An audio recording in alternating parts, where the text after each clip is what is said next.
So many months back, before Thanksgiving, we were talking about the book of 1 Samuel. A long time ago, we were talking about 1 Samuel. Today, we're going to be in 1 Samuel chapter 7. If you want to look it up on your phone or pull it out in your Bible, we're in 1 Samuel chapter 7. This is a really interesting point in the biblical history. What's happened so far is the Israelite people, they were enslaved in Egypt. Moses brought them out of Egypt. They crossed through the wilderness. They came to the promised land. Joshua brought them to the promised land. They conquered some of it, but not really. And then there was a period where there was judges. God raised up these different rulers one at a time. And a judge would lead and things would be good. Then the people would stray from God and everything would fall apart. And so at this time in history, Israel had no standing army, had no capital, had no king. So a lot of things were very chaotic. And so God is about to do something significant in the time of Israel. And this is kind of like a hinge point moment in the story. And Samuel's a really important character in the biblical story because of what he does and who he is. All right, if you go to the next slide, before we talk about that, I want to talk just a minute about our YouTube page. And here's why I'm bringing up our YouTube page. Because last week, I asked a lot of questions about who do you see this church as and who do you want us to be? And I want your feedback. Like, I want to know what things you feel like the church is doing well, what things you feel like the church needs to work on, and what our goals need to be. And I want to hear from everybody. If this is your first Sunday here, or you've been here 500 Sundays, I want to hear from you. And so it would really mean a lot to me if you just go look up our YouTube page, listen to the first 10 or 15 minutes of the lesson, and I just ask a bunch of questions. I ask, what do you feel like the church is doing well? What are things that you don't want to change? And I really want to know from everybody in here. So if you would, between now and next week, if you would just look at that YouTube, the last video, it says choose 2026, because for this year, we want to be the people that God is calling us to be. We want to be the church that God is calling us to be. And I believe everyone in here has a different vision, has a different viewpoint, has a different perspective. And so I want to hear from you. Like, I want to know what you see in this church is well, what you see in this church is not so well, because we want to be the church that God has called us to be.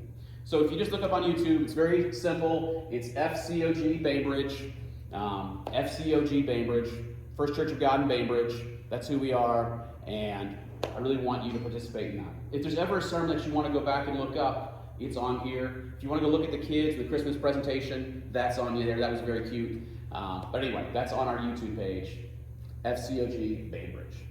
All right, if you go to the next slide, I want to talk just a little bit in reviewing who Samuel is. Okay, Samuel was like a child of promise.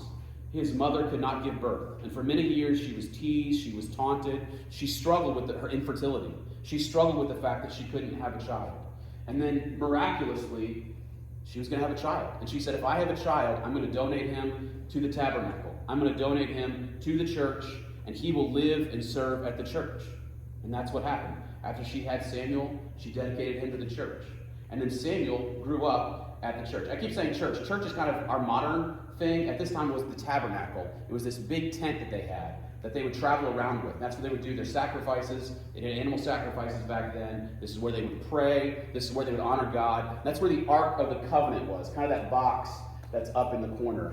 And that's the place where God said his presence would come down and rest. Like, he would meet the people of Israel right there in that place.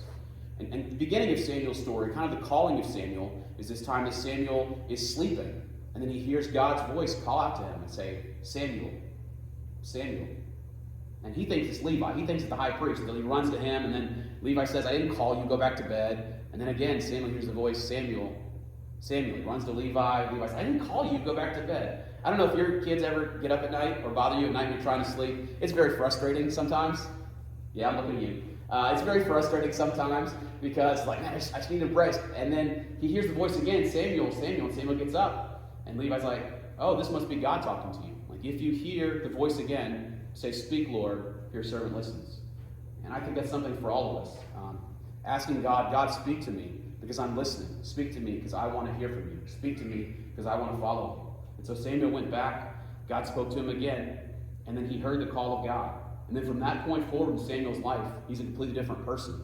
And because of the character of Samuel, it reshaped the whole nation. It reshaped the way everybody worked, just because this one kid was willing to listen to God. And so I believe if we are listening to God, if we are willing to hear him, if we are willing to follow him, that we can make a difference in our families, in our communities, and we can be more like Samuel. That's not what today's lesson is all about. That's just kind of review. So now we're getting to the point of Samuel. He's traveling around, he's teaching, he's preaching, he's leading the people, but it's very chaotic. They have no leader, they have nobody in charge. The Ark of the Covenant has been stolen by the Philistines. It's a very exciting story. You should go back and read it. It's been stolen, it's moved around a bunch, now it has been brought back, and it's going to be in this area kind of outside the city for a very, very long time until David brings it back later. So that's kind of what's happening there in 1 Samuel chapter 7 when we pick up in this story. All right, if you go to the next slide, there's something really remarkable that happens here. Samuel, he has a bunch of different roles. I don't know if you've ever worn a bunch of different hats at work, or you've worn a bunch of different hats in your family where you've got a bunch of different jobs. Samuel did a bunch of different jobs. Samuel's listed as a judge. He's kind of the last judge, like not in the sense where we have judges where they like have the gavel and stuff, but as this leader, this religious, this authority, this person, military leader sometimes. Samuel's the final one of the judges. He also functions as a priest. He is the one who is at the temple, who is in charge, tabernacle. He's the one who's in charge of all the sacrifices. He also functions as a prophet. He is speaking from God. He hears God's voice. He also is kind of a ruler. Like he kind of tells the people what to do, and they follow him. And he's also a circuit riding preacher. Like he lives in one area, he travels, he preaches, he travels, he preaches, he travels, he preaches. And at the same time, he's going to become the person who anoints the first kings. And then everybody who follows after that is going to follow after them in that way. And so Samuel is this hugely significant person because he does so many different things and he does them well. Samuel, like in his maturity and his holiness, he's one of the best examples of character we have in the Bible. And because he has such character, God has given him all these different roles. And so we're picking up right here. I think this is one of Samuel's best chapters as a character. Like it just shows who he is as a person and what he does. So if you go to the next slide, this is in verse 2. I'm kind of starting off in the middle of verse 2 because this is like so shocking and wild and crazy because it says, then all the people of Israel turned back to the Lord. I just want to pause right there. Then all the people turned back to the Lord, or my translation here is as they sought after God. This like never happens. This like never happens. This is a very big book, and this almost never happens, that entire book. The people of God completely turn towards God. The people of God feel sorrow in their heart for their sins and their mistakes. The people in their heart want to be more like God. And that's an example for us, that we should have sorrow in our hearts for our sin and where we stray, and want to turn to God with our full hearts.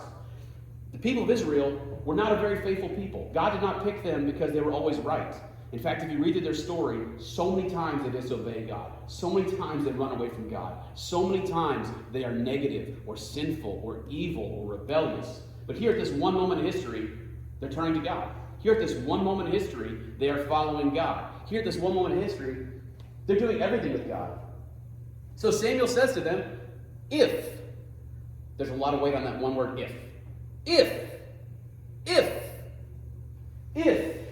you're returning to God with all of your heart, if you'll follow God with all of your heart, you're not following anything else, you're not listening to anything else, you're not chasing after anything else, if you return to God with all of your hearts, and then rid yourselves. It's not just about your heart, it's what you do. You have to rid yourselves of your idols. You have to rid yourselves of everything else that takes precedent in your heart. Everything else that takes precedent in your mind. Everything else that takes precedent in your life. If you will rid yourself of all of those things, get rid of the Baals and the Ashtaroths. Get rid of your household idols. Get rid of the things in your home that are not of God. If you will do that, and commit yourself to God. It's more than just following with your heart. It's more than just what you do. You have to have a commitment. God, I will follow you no matter what. Through thick or through thin, through good or through bad, whatever I'm facing, God, I am committed to you. I am not just a fair weather fan. God, I'm going to be with you no matter what. If you will do all those things and serve him only, no other gods, no other focus, no other lords of your life. If you will do all of that, then he will deliver you from the hand of the Philistines. I have to imagine that some of the Israelites were thinking, Sam, you're asking a lot, right? Like, that's like our whole lives. You want to give our whole lives to God? Like, all of my time? Like, all of my focus? All of us? I had to think some people in the audience that day were thinking, I don't know. That sounds like a really big commitment. But again, this is so shocking. Like, as somebody who loves the Bible and like reads it all the time, this is so shocking because this never happens. Like, this is so rare. Because the people, they do it. They put away their Baals, their Ashtaroths. They put away their little household gods, their shrines. They get rid of everything. They say, God, we want to be devoted to you. And as I've been thinking about this church and this new year, I've been thinking about wanting just to be fully devoted to God. God, who do you want us to be as a church? How do you want us to help the community? How do you want us to help each other? How do you want us to be the people you've called us to be right now? And it starts with full obedience. It starts with fully coming to God. God, you know what? I will follow you. God, you know what? I will get rid of things in my life, in my heart, in my mind. God, I will get rid of waste of time because I want to follow you, because I want to be yours. I don't want to waste my life.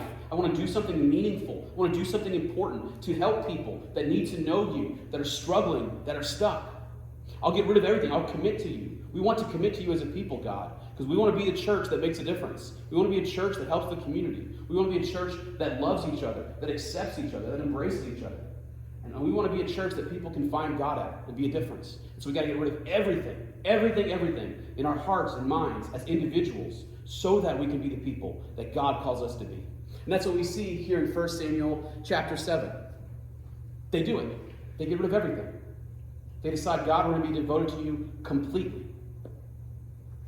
Next slide. These are similar to what the idols look like. I saw a lot of images online that I did not put on here because a lot of them were very suggestive. A lot of them were very wicked looking. Like, even today looking at them, I was like, oh man, this is gross. Like, this is weird. But people would put these in their homes in different places. The idea was that there's lots of little gods at the time. Everybody believed in many gods. And if you get the right gods in your house and you pray to them the right way, then they'll help you. If you pray to Baal, then you know what? You're going to have more money. If you pray to Asheroth and you offer sacrifices to Asheroth, then you're going to have fertile crops and everything will go well. If you pray to this one, you'll have good luck. If you pray to this one, you'll have good strength in battle. If you pray to this one. So people would kind of collect all these little gods and worship them and pray to them and have them in their house. And they would believe that they had power. They would believe that they had strength and might. And people loved these things and honored these things. And all throughout Israel's history, this keeps coming up with an issue. Again and again and again, people keep collecting these gods. They keep collecting these idols because they want power. And they want control. And they want everything to go the way they want it to go. I've talked about it before because this is really cool to me. In the Bible, there's two different kinds of angels mentioned. There is cherubim and there is seraphim. Those are the two mentioned angels. But the word for idol in Hebrew is teraphim. Teraphim. Terra, like earth, where we live, terra firma, and fem, like it's divine. Like, we've taken something from earth, we've pretended it's divine. We've taken something from earth, we've given it more status than it deserves. But the Hebrew word for idol is teraphim. It's something that we treat as a god, even though it's just wood, it's clay, it's whatever. That's what the people saw, and that's what the people gave their honor and their praise to. But at this time in their history, they got rid of it. At this time in their history, they let it all go. At this time in their history, they said, we want to follow God with everything. Go to the next slide. And they met together. They did three things that are super important. They spent time in prayer. They spent time praying together. And as a church, we should pray for each other. We should pray for each other for good, exciting things like the birth of children, which is nearby. We should pray for things like the members who are struggling and are in the hospital. We should pray for each other when we feel discouraged, when we feel anxious. You should find people who you can talk to and say, hey, I'm having a struggle today. Hey, I'm having a struggle with my anxiety. I'm having a struggle with fear. I'm having a struggle not feeling good enough.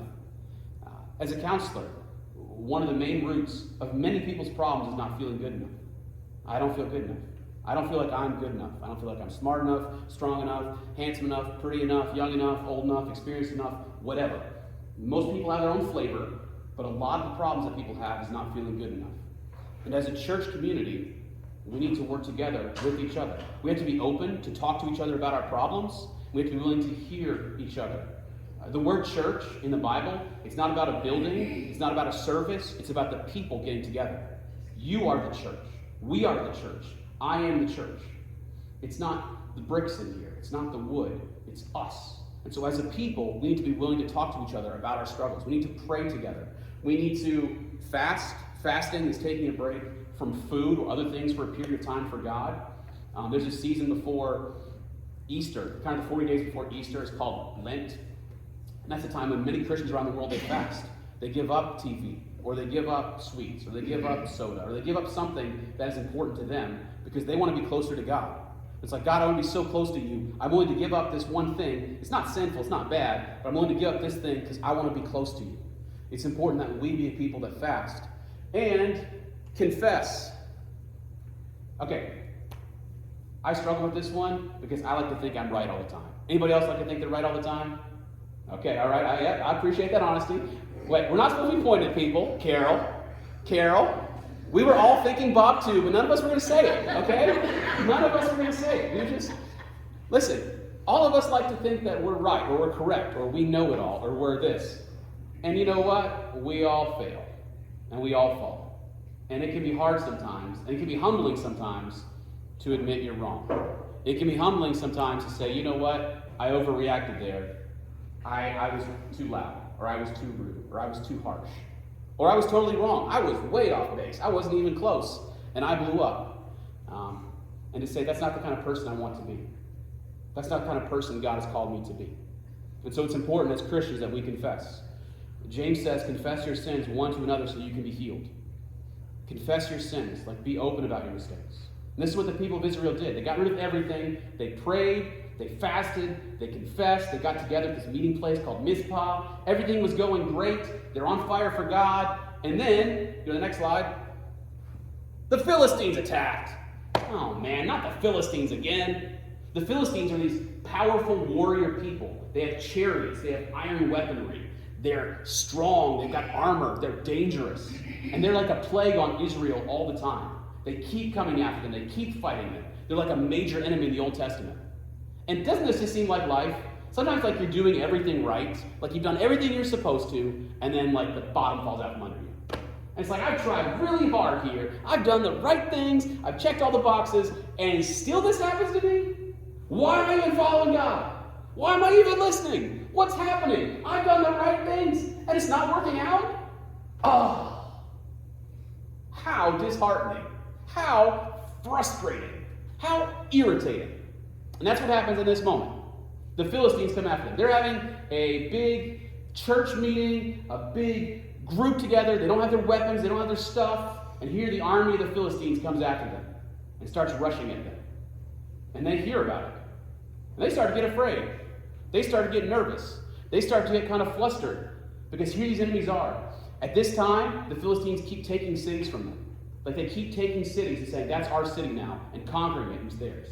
Can you imagine, like, if Alabama, kept taking cities? You know what I mean? Like, it took Jacob, and it's coming closer to us, and it's taking nearby things. Like, this is what it was like back then.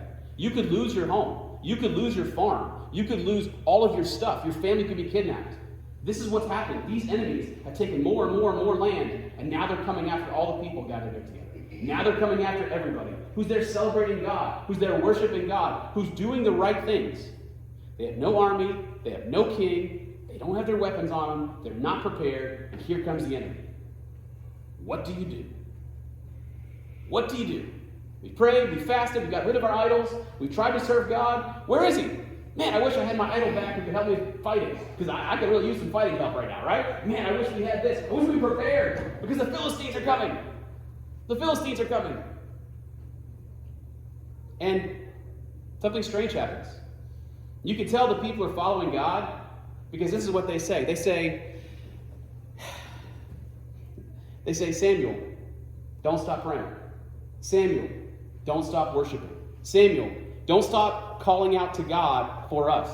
Don't stop. Whatever you're doing with God, don't quit. Whatever you're doing with God, we need God now more than ever. We need God now more than ever. And then there's this verse that confuses me just a little bit. It confuses me because I'm not 100% sure what's happening here. This is 1 Samuel chapter 7. This is verse 10. Samuel sacrificing the burnt offerings. The Philistines drew near to engage the Israelites in battle. Okay, so the army's rushing them. The soldiers are rushing them. They're charging them. They've got their bows out. They've got their spears out. They've got their weapons out. And they're running up at them. And then this crazy thing happens. This is verse 10. But that day, the Lord thundered with a loud thunder against the Philistines, and it threw them into a panic, and they were routed before the Israelites. So somehow, God thundered at the Philistines. If you go to the next slide, this is how I've always imagined it.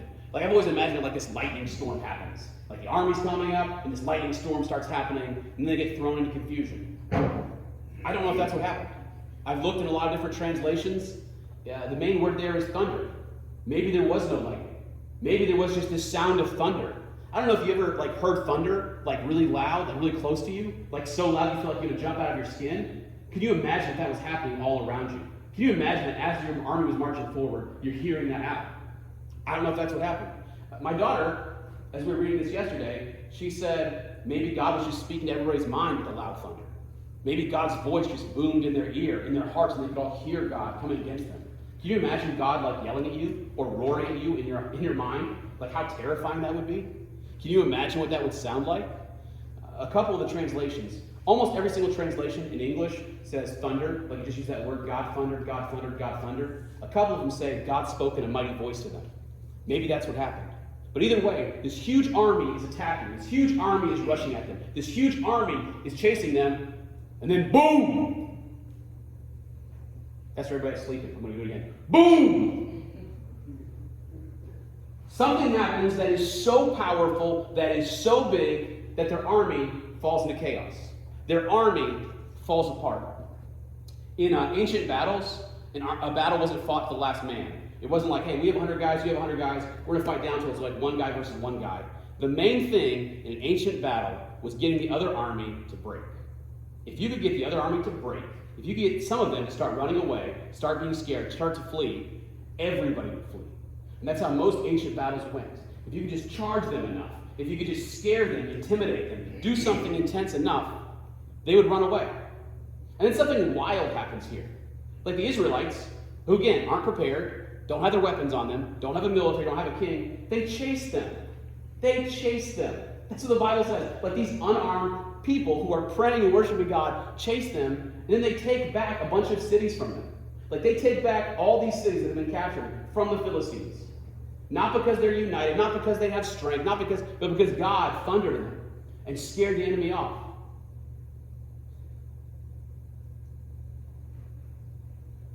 I have seen God do great and mighty and powerful things in my life. And I ask him to a lot because I want more of that. Sometimes I'm more focused on what I want God to do for me than I am the character building up to that moment. Because God thundering didn't happen out of nowhere. The people had gotten rid of everything. The people had confessed their sins. The people had turned back to God. The people had removed everything. The people had committed themselves to God. They prayed, they fasted, they worked together. And then God spoke. And then God showed up. And then God moved. I'm not saying that God doesn't answer prayers if you're not perfect. I'm not saying that God doesn't help people that don't have it all together. But I'm saying sometimes God calls us to faithfulness in him. And when we're faithful to him is when he acts. Sometimes God calls us to be consistent with him. And that's when he shows up. Sometimes God is only going to do a powerful and mighty thing if we are with him. If we are following him. Eventually, Israel will be overthrown. All these places would be taken over and they would lose everything. Why? It wasn't because they didn't have power or money or allies. Eventually, they lose everything because they lost God and they left God.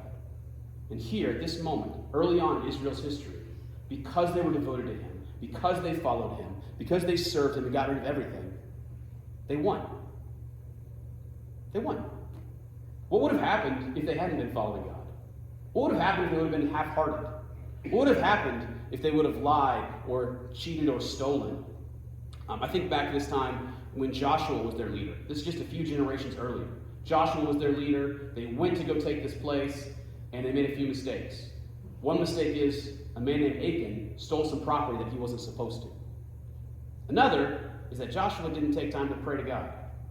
And so the Israel army lost a major battle because of this little insignificant thing. Right? Seems like a little thing. Just taking little stuff after a battle. Just looting the place a little bit, taking some gold, taking a cloak. Who cares really? But that little thing cost many people their lives. Seems like a really little thing taking a piece of fruit, right? Like, who cares? God said don't eat the fruit. Who cares? I just want a little fruit, right? I haven't had that one yet. That looks nice. Seems like a little thing.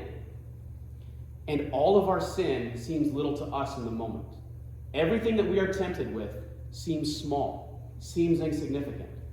Why would God have a big deal about this? I just want to. Why would God have a problem with this? Other people are doing it. Why would God have a problem with this? It's not that big a deal. It's still a little thing, right? It's insignificant. But the little things add up. The little things cost you everything. The little things add up, and they can be really devastating to you. The little things ruin you. But here, at this moment, the people of God, they're right on track with God. And everything goes well. And things are powerful. And things are moving. And my goal, my vision for the church, as long as I'm here, as long as I'm teaching, is that I want us to be a powerful church for this community. I want us to be a church that impacts people's hearts and minds and lives. I want to be a giving church. I want to be a church that does things like the shoe boxes, where we gave 130-something shoe boxes away. I want to be a church that helps people that are in need. I want to be a church that when people come in, they feel welcomed and not judged. They feel loved and accepted, wherever they are, whatever they're struggling with. I want to be a church where people feel like they matter, and where people feel like they can find God. But that's for all of us to do. All of us have to commit. All of us have to get rid of our idols. All of us have to confess our sins. All of us have to pray and fast and be willing to be honest with each other about where we're at. All of us have to want to follow God in that way. If not, what happens? I don't know. But one of the biggest problems with sin is the stuff that we miss out on. When we sin, we lose in ways we don't know or understand. When we sin, we lose a possible future that we could have had. After the first people, Adam and Eve, eat the fruit, it says that God removed them from the garden. Why? So that they would not eat from the tree of life. They lost out on that because they chose to sin. And if we choose to sin, when we choose to sin, we cut ourselves off from the future that God has for us. We cut ourselves off from being the people that God wants us to be. We cut ourselves off from making the impact that He wants our lives to make. And we sell ourselves short. And so whatever you're facing, whatever you're struggling with, whatever negativity is in your life, let it go. Get rid of it. Like, drop that habit. Drop that negativity. Drop the bad things in your heart. Why? It's not just because God tells you to. It's because it's good for you. And because you're a part of a community that wants to change the world, that wants to change Bainbridge, Georgia, that wants to help people. And the more we can follow Him, the more impact that God will give us. If you go to the next slide. They took this big rock, this stone. This was something they did a lot. In Old Testament times, they would take rocks and they'd pile them up and they'd take this big stone. Samuel takes this stone, he sets it up between Mizpah, that's the place they were at, this meeting spot, and Shen, and he named it Ebenezer, saying, "Thus far the Lord has helped us," or "So far God has helped us." You know what? With this church, so far God has helped us. I've only been here 6-8 months, and then I was here a little bit before that. You know what? So far, God has brought this church through many storms, through many trials, through many struggles, many ups and downs, many frustrations. But so far, God has helped us. So far, we have gotten to be here because of Him, and because of good men and women of God who have given their time and their money and their focus to build this building, to create this community.